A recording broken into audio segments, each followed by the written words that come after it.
गोरखपुर में सीएम योगी का कांग्रेस पर प्रहार, बोले कांग्रेस का घोषणा पत्र मुस्लिम लीग का नया वर्जन, न्याय पत्र नहीं भारत के सनातन धर्म के प्रति अन्याय पर। रायबरेली में प्रियंका का बीजेपी पर निशाना, बेरोजगारी और पेपर लीक के मुद्दे पर घेरा, राहुल के समर्थन में प्रियंका ने भरी हुंकार। मायावती के फैसले के अखिलेश ने कसे तांज, कहा अब हाथ से निकल चुकी है बाजी, बसपा के समर्थक इंडिया गठबंधन के साथ। एयर इंडिया एक्सप्रेस की 70 से ज्यादा फ्लाइट कैंसिल, बड़ी तादाद में छुट्टी पर क्रू मेंबर, अचानक सिक लीव पर कई सीनियर क्रू मेंबर। गाजियाबाद के गुलाब वाटिका कॉलोनी में डबल मर्डर, मां बेटे की हत्या से मचा हड़कंप, हत्याकांड की जांच में जुटे पुलिस। और अमरोहा में जंगल में मिले पति पत्नी के शव, अर्धनग्न अवस्था में शव मिलने से हड़कंप, घटना से पहले मृतक ने पुलिस को किया था फोन।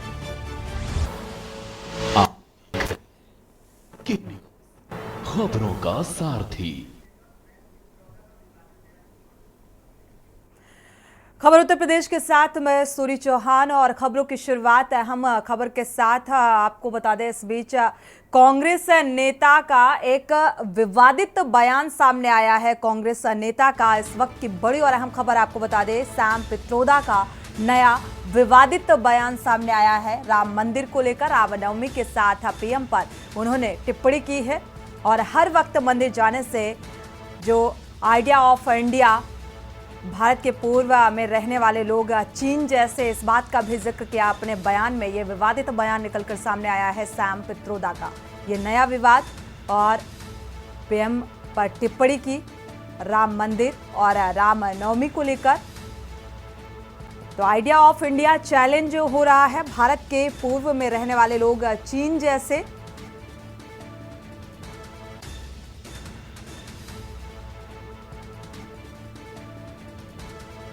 तो इस चुनावी माहौल में कांग्रेस नेता का ये बड़ा बयान निकलकर सामने आ रहा है। तो भारत के जो पूर्व में रहने वाले लोग हैं उनकी चीन से तुलना, और इस तरीके का विवादित बयान सैम पित्रोदा का राम मंदिर और रामनवमी और प्रधानमंत्री नरेंद्र मोदी पर टिप्पणी करते हुए नजर आए।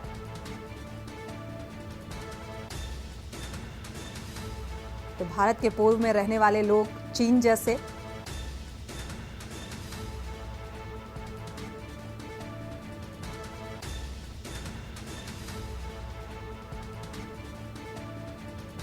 तो आइडिया ऑफ इंडिया चैलेंज हो रहा है, और क्या कुछ कहा वो आप सुनिए।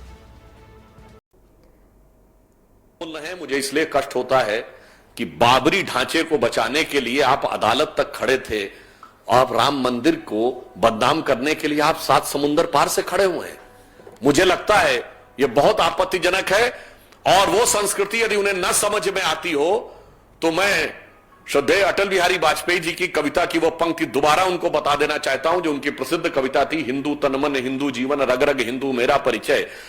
उसका अंतिम छंद था जो भारतीय संस्कृति के इस आधार को पूरी दुनिया के लिए बताता है कि होकर स्वतंत्र मैंने कब चाहा मैं कर लूं जग को गुलाम, मैंने तो सदा सिखाया है करना अपने मन को गुलाम। गोपाल राम के नामों पर कब मैंने अत्याचार किया, कब दुनिया को हिंदू करने घर घर में नरसंहार किया। कोई बतलाए काबुल में जाकर कितनी मस्जिद तोड़ी, भूभाग नहीं शत शत मानव के हृदय जीतने का निश्चय, हिंदू तन मन हिंदू जीवन, रग रग हिंदू मेरा परिचय। ये वही हिंदू संस्कृति है जिसके लिए माननीय प्रधानमंत्री जी ने कहा जो मदर ऑफ डेमोक्रेसी है। अब इसके आगे तो और भी भयानक बातें उन्होंने कही जो आपके संज्ञान में होगा, कि भारत के पूरे अस्तित्व पे सवाल। मुझे समझ में नहीं आता, वो कह रहे हैं उत्तर भारत वाले व्हाइट हैं, ये पश्चिम भारत वाले अरब हैं, तो पूरब भारत वाले चाइनीज हैं, तो दक्षिण भारत वाले अफ्रीकी हैं। मेरे भाई, मैं पूछना चाहता हूं, ये कांग्रेस का नेतृत्व तो फॉरेन ओरिजिन का क्या हो गया? आप सारे भारतीयों का ओरिजिन फॉरेन में ढूंढने लगे। मैं पुनः कह रहा हूं, कांग्रेस का विदेशी मूल का नेतृत्व आने के साथ उत्तर दक्षिण पूरब पश्चिम सब जगह भारतीयों को विदेशी मूल का ढूंढने लगे। ये भारत के अस्तित्व पर, भारत की पहचान पर, और मैं कहता हूं देश के करोड़ों लोगों से, यह है आइडिया ऑफ इंडिया की लड़ाई। यह आइडिया ऑफ इंडिया क्या है? ये वही विदेशी मानसिकता है जो अंग्रेजों ने, मुगलों ने हमारे दिमाग में भरी थी। ये कहो सब बाहर से आए थे कि हिंदुस्तान तो एक सराय था। आप सबको याद होगा, हम लोगों ने बचपन में बहुत सुना था, वो शेर दूरदर्शन पे आता था, सरजमीन हिंद पर अक़वाम आलम के फिराक, काफिले बसते गए हिंदुस्तान बनता गया। ये काफिले में सराय बनाने वाले हिंदुस्तान का कॉन्सेप्ट है। हम इस कॉन्सेप्ट को कतई नहीं मानते। हम उस कॉन्सेप्ट को मानते हैं जिन्हें उन्हें न समझ में आता हो कि उत्तरम यद समुद्र से दक्षिणम च हिमाद्र भी वर्षम यद भारत नाम भारतीय संतति। जो समुद्र के उत्तर में और हिमालय के दक्षिण में भूभाग है, वह एक महान देश है जिसमें रहने वाला हर देश भारतीय माना जाता है। इसलिए अब मैं यह कह सकता हूं कि यह कांग्रेस की मानसिकता बहुत साफ है। भारत को अंदर से तोड़ो, उत्तर दक्षिण में तोड़ो, तमिल हिंदी में तोड़ो, अगड़े पिछड़े में तोड़ो, दलित सवर्ण में तोड़ो, उत्तर भारतीय मराठी में तोड़ो, बंगाली पंजाबी में तोड़ो और बाहर से जोड़ो। यानी भारत को अंदर से तोड़ो और विदेश से जोड़ो। రాజకుమారుడికి అమెరికాలో ఒక ఫ్రెండ్ ఫిలాసఫర్ గైడ్ అంటే మిత్రుడు సఖుడు మార్గదర్శి ఉన్నారు. ఆయన ఈ అంకుల్ ఎవరైతే అమెరికాలో ఉన్నారో ఆయన ఈ మధ్య ఒక మాట చెప్పారు. చర్మము రంగు నల్లగా ఉన్న వాళ్ళందరూ ఆఫ్రికన్లు అని చెప్పారు. మీరంతా మీ చర్మము రంగు నల్లగా ఉంది అంటే మిమ్మల్ని అందరినీ కూడాను ఒక పెద్ద తిట్టు తిట్టినట్టుగా, చాలా అవమానకరంగా మాట్లాడినట్టుగా మీరు భావించాలి. నాకు అర్థమైనప్పుడు చర్మము రంగుని బట్టి ద్రౌపది ముర్ము గారిని కూడా ఆఫ్రికన్ అని ఆయన భావించారు. అందుకే ఓడించాలని చెప్పి ఆయన బోధించారు. మెదడు ఎక్కడిది, ఆలోచన ఎక్కడిది అన్నది మనం అర్థం చేసుకోవాలి. చర్మపు రంగు నల్లగా ఈ దేశంలో చాలా మందికి ఉంటుంది. భగవాన్ శ్రీకృష్ణుడి చర్మపు రంగు కూడా నీలం రంగులో, నల్ల రంగులో, మనందరి రంగులో ఉంటుందని గమనించాలి. साथियों, मैं एक गंभीर सवाल आज आपको पूछना चाहता हूं। मैं पहले चाहूंगा कि तेलुगु में उसका अनुवाद हो ताकि मेरा सवाल मैं सही तरीके से आपको पूछ सकूं। మిత్రులారా, నేను ఇప్పుడు ఒక ముఖ్యమైన ప్రశ్న మిమ్మల్ని అడగబోతున్నాను. దీన్ని తెలుగులో నేను వివరిస్తాను. ఆ తరువాత మీరు దీనికి జవాబు ఇవ్వవలసి ఉంటుంది. साथियों, मेरा सवाल है और आप तेलुगु में बोलने के बाद मुझे जवाब देना। क्या हमारे देश में ये शहजादे, मैं बहुत गुस्से में हूं आज दोस्तों, मुझे कोई गाली दे मुझे गुस्सा नहीं आता है, मैं सहन कर लेता हूं, लेकिन आज शहजादे के फिलोसोफर ने इतनी बड़ी गाली दी है जिसने में गुस्सा भर दिया है। कोई मुझे बताइए, क्या मेरे देश में चमड़ी के रंग के आधार पर लोगों की योग्यता तय होगी? क्या चमड़ी के रंग का खेल शहजादे को किसने इजाजत दी है? संविधान सर पे लेकर के नाचने वाले लोग चमड़ी के रंग के आधार पर मेरे देशवासियों का अपमान कर रहे हैं। మిత్రులారా, ప్రశ్నను తెలుగులో వివరిస్తాను. మన దేశంలో కూడా ఈ రాకుమారుడు ఎవరైతే ఉన్నారో, ఈ పెత్తందారుల పెద్ద కుమారుడు ఎవరైతే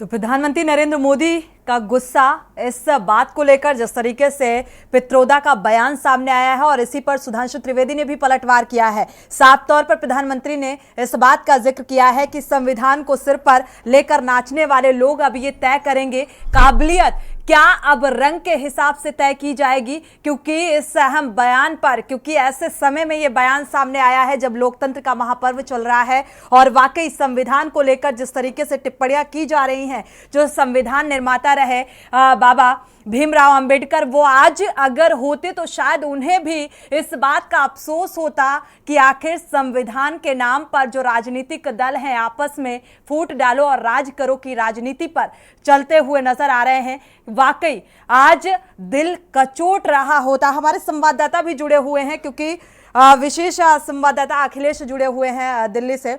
अखिलेश, ऐसे समय में ये बयान और इसी बयान पर प्रधानमंत्री नरेंद्र मोदी का पलटवार।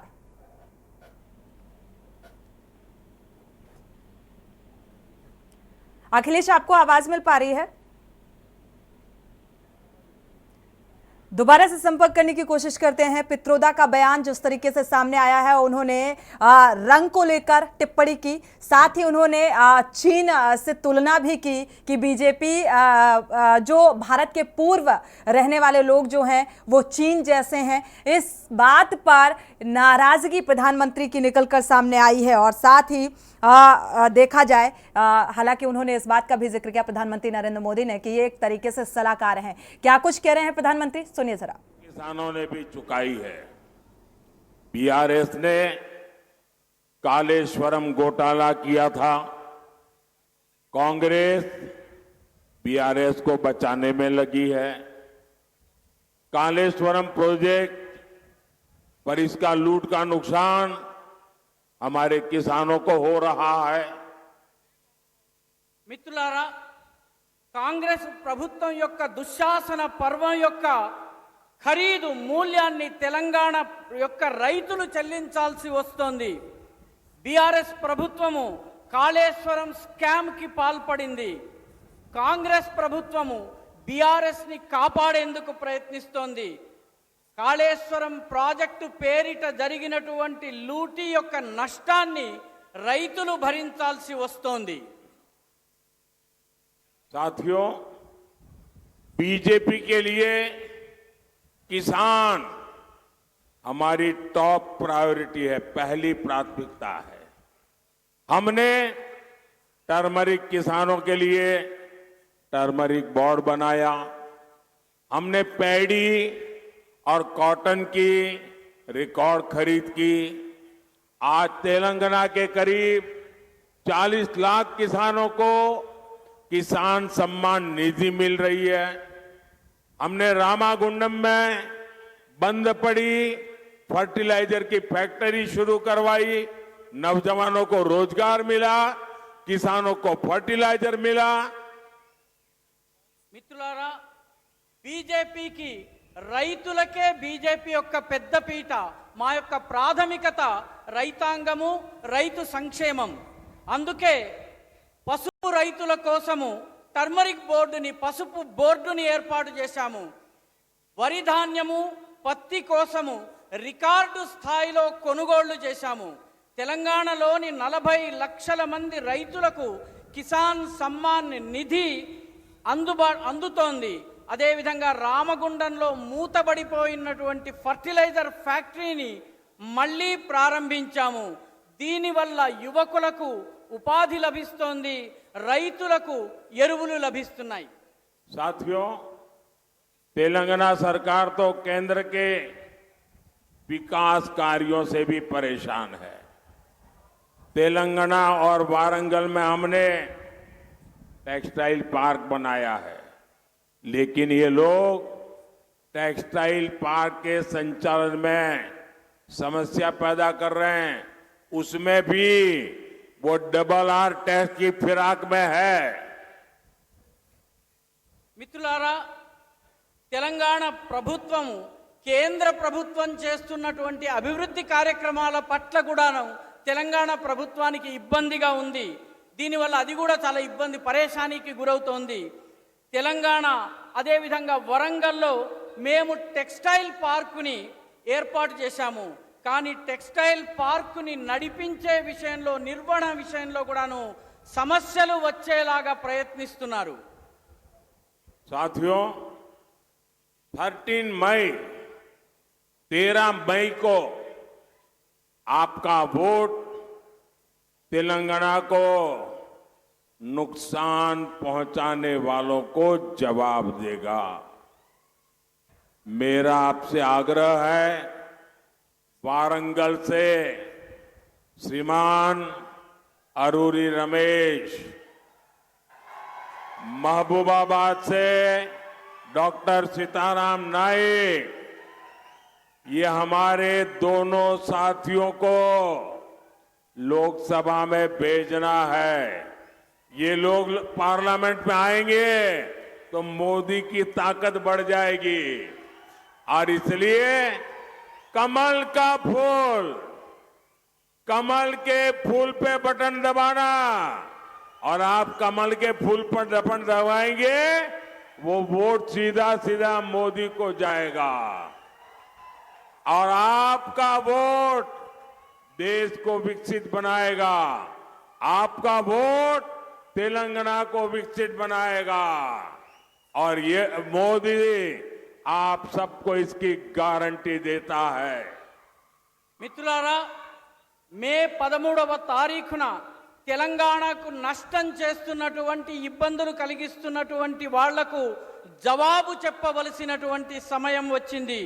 మీ అందరినీ నేను కోరుతున్నాను, వరంగల్ నుంచి శ్రీమాన్ ఆరూరి రమేష్ గారిని, మహబూబాబాద్ నుంచి డాక్టర్ సీతారాం నాయక్ గారిని లోకసభకు పంపించండి. మోదీకి బలం చేకూర్చండి.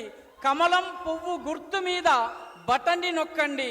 వీళ్ళ बट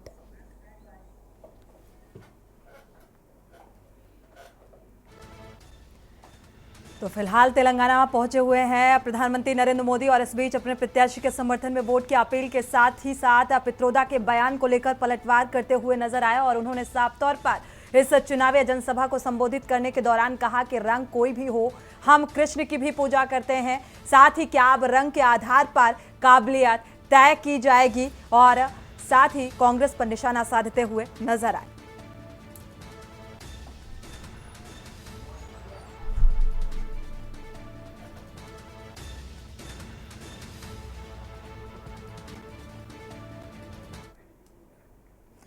तो इसी बीच अहम खबर, जो पित्रोदा का बयान निकलकर सामने आया है, उन्होंने साफ तौर पर जो बयान दिया उसी पर पलटवार किया है प्रधानमंत्री नरेंद्र मोदी ने और इन्होंने साफ तौर पर कहा है कि कंपनी जो है दुनिया भर के मार्केट से वापस लेगी ब्लड क्लॉट।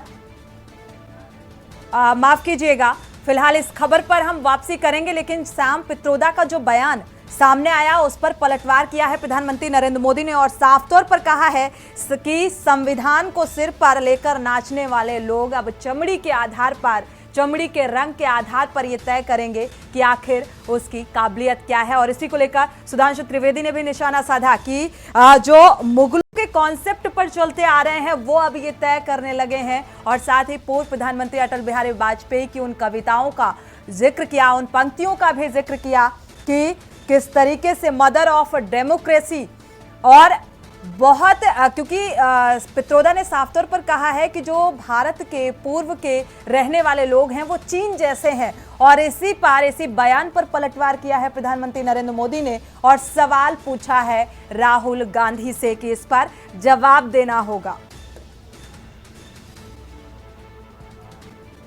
तो भारत को अंदर से तोड़ो और बाहर से जोड़ने की राजनीति करने वाले इस विपक्ष पर निशाना साधते नजर आए और साथ ही प्रधानमंत्री नरेंद्र मोदी ने इस बात का चुनावी जनसभा को संबोधित करने के दौरान उन्होंने साफ तौर पर कहा कि आज इस बयान को लेकर गुस्से में है और गुस्से में पलटवार करते हुए नजर आए और सवाल का जवाब भी मांगा राहुल गांधी से। विपक्ष पर निशाना साधते हुए नजर आए कि अब संविधान को सिर पर लेकर नाचने वाले लोग ये रंग के आधार पर तय करेंगे कि आखिर इस रंग के आधार पर काबिलियत अब तय की जाएगी।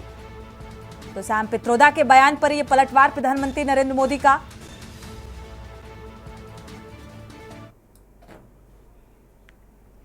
गोरखपुर से अहम खबर सामने आ रही है। सीएम योगी आदित्यनाथ कांग्रेस पर जोरदार हमला करते हुए नजर आए। कांग्रेस के घोषणा पत्र को लेकर जुबानी वार लगातार जारी है। घोषणा पत्र पर सनातन आस्था के प्रति अन्याय पत्र बताया है और कांग्रेस का ये जो घोषणा पत्र है मुस्लिम लीग का नया वर्जन है।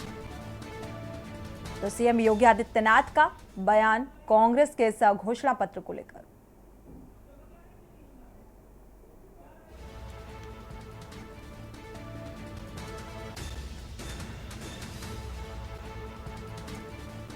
बड़ी और अहम खबर, सीएम योगी आदित्यनाथ का जोरदार हमला। कांग्रेस के घोषणा पत्र को लेकर सनातन आस्था के प्रति अन्याय पत्र बताया है इसे और साथ ही पत्र को मुस्लिम लीग का नया वर्जन बताया है। तो गोरखपुर से अहम खबर और सीएम योगी आदित्यनाथ का कांग्रेस पर जुबानी वार।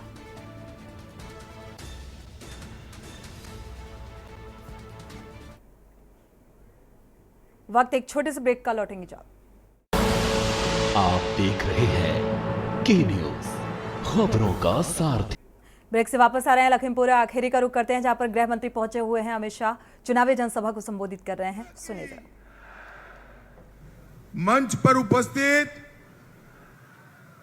क्षेत्रीय अध्यक्ष श्रीमान कमलेश मिश्रा जी, उत्तर प्रदेश सरकार में मंत्री क्लस्टर प्रभारी श्री जेपीएस राठौड़ जी, वासुदेव मौर्य जी, सुनील सिंह जी, अचिन मल्होत्रा जी, विनीत मनार जी, लुकेंद्र प्रताप सिंह जी, योगेश वर्मा जी, मंजू त्यागी जी, रोमी साहनी जी और आज जिनको जिताने के लिए मैं आया हूं, मेरे साथी मंत्री, आगे आओ अजय भाई, साथी मंत्री और यहां के प्रत्याशी श्री अजय कुमार टैनी जी के लिए जोर से ताली बजाओ जरा।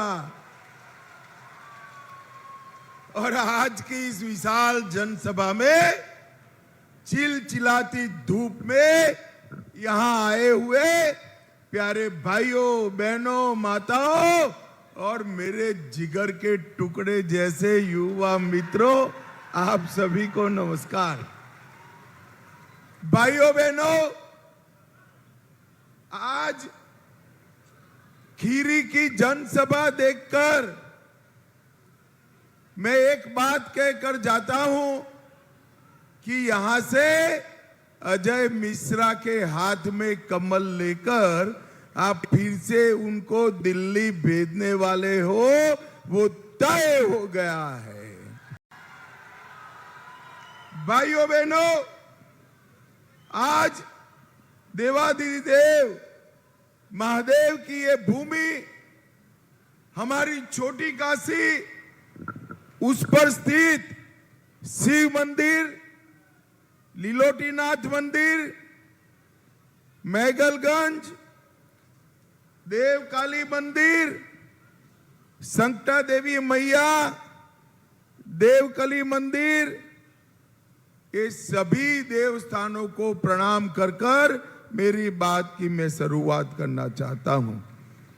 भाइयों बहनों, अभी अभी ही हमारे युवा साथी सर्वेश वर्मा को हमने खो दिया। आज प्रचंड जनसभा में सर्वेश वर्मा और उनके परिवारजनों के प्रति मेरी संवेदना और सर्वेश जी को श्रद्धांजलि व्यक्त कर रहा हूं। भाइयों बहनों, कल ही तीसरे चरण का चुनाव हो गया है। पहला, दूसरा, तीसरे चरण तक का परिणाम जानना है क्या? जोर से बोलो भाई, जानना है? पक्का जानना है? किसी को बताना मत, मैं बताता हूं तो नहीं बताएंगे ना। मोदी जी 190 सीटें पार कर गए हैं, 190 सीटें। और एक चौथा चरण मोदी जी के नेतृत्व में भारतीय जनता पार्टी और एनडीए चौथे चरण में 400 की ओर मजबूती से आगे बढ़ रही है। सपा बसपा। तो लखीमपुर खीरी से गृह मंत्री अमित शाह को सुन पा रहे थे। अपने प्रत्याशी के समर्थन में वोट की अपील के साथ ही जीत का दावा करते हुए नजर आए। 400 पार का लक्ष्य 190 सीटों के पार पहुंच चुके हैं। बढ़ते आगे, लखनऊ से अहम खबर। अखिलेश यादव का बीएसपी पर निशाना। आकाश आनंद के मुद्दे पर मायावती को घेरते हुए नजर आए हैं और अब हाथ से निकल चुकी है बाजी। इस बात का जिक्र किया अखिलेश यादव ने और बीएसपी की एक भी सीट आती हुई नहीं दिखाई दे रही है। बीएसपी के समर्थक इंडिया गठबंधन के साथ हैं। तो अंदर खाने जो बीएसपी के समर्थक हैं वो इंडिया गठबंधन के साथ हैं। इस बात का जिक्र किया है। आकाश आनंद के मुद्दे पर मायावती को घेरा है अखिलेश यादव ने। तो अब बाजी हाथ से निकल चुकी है और बीएसपी की एक भी सीट आती हुई नहीं दिखाई दे रही। जो बीएसपी के समर्थक हैं वो इंडिया गठबंधन के साथ हैं। अखिलेश यादव ने इस बात का जिक्र किया।